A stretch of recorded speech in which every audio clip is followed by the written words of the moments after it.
the first shot of free agency has been fired. What does it mean? Already, I did a little hit last week on Greg Olsen, and he was looking at Buffalo, Washington, where he had connections to the coaches there, and Seattle, and he chose Seattle. Yesterday, the first big signing, honestly, not just for fantasy football, but at the NFL to consider, because what this sends a message to me and to anybody watching should be that the Seahawks are in a Super Bowl window. I think that's probably the criteria that Greg Olsen used when he signed his 1 year, $7 million, 5.5 guaranteed up to $7 million. You know how we have to ignore the first reports as we start to see these signings and numbers coming in. Most exciting thing here is that win now window. Well, you're always in a win now window with Russell Wilson, but Greg Olsen adds that receiving tight end element. And Jacob Hollister did some things. And, how does this season play out differently if it's Greg Olsen instead of Hollister, or even Will Dissly instead of Hollister on some of those targets? Obviously, for fantasy football, it's a little bit of a bummer for Will Dissly, but for the long term, the team has no inclination now to push him back early.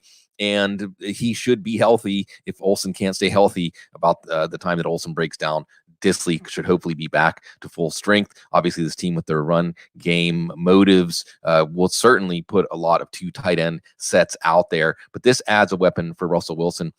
The other thing that's exciting here is that Russell Wilson has been actively stumping for an offense that is more open in the passing game, with more up-tempo football that takes advantage of his skills. We see it every week. Certainly for fantasy football, there's massive implications, but also for making the Seahawks team that inches into the 21st century on the offensive side of the ball. You don't get Greg Olsen to establish the run. This is a really great move for the Seahawks.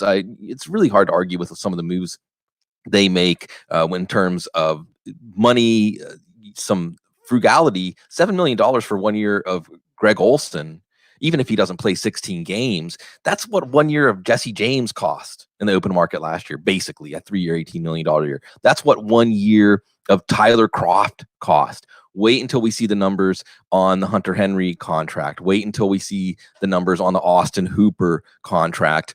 And this year, even if just a partial year of Olsen, it's going to be a good deal. And it also won't cost them a compensatory pick because he was released by the Panthers, again, doing him a solid by allowing him to be out there and explore all of his options. So all of these things add up to being a wise move for the Seahawks, one that helps them in their Super Bowl window, one that helps their offense be a little more balanced. Of course, there's a lot of questions about what they're going to do at running back with all the injuries they had this offseason. But this is a meaningful move. It's a meaningful move for fantasy football. Greg Olsen still looked good last year. Remember, he was playing in a terrible offense in terms of quarterback play in the Panthers last year. So we have to wait another year to get him full-time in the booth, but it's exciting. It gets the juices flowing for what's going to be coming up in free agency and how many of these teams are going to potentially give us signs through their signings, what their priorities are going to be in the offseason, how things might be changing. Greg Olsen certainly helping the Seahawks get better in 2020. You're helping us get better in 2020. Subscribe to our YouTube channel, comment. We're going to continue to spend time with you, let you know what's on our minds. We appreciate you, Football Guys community, because you're always so very classy.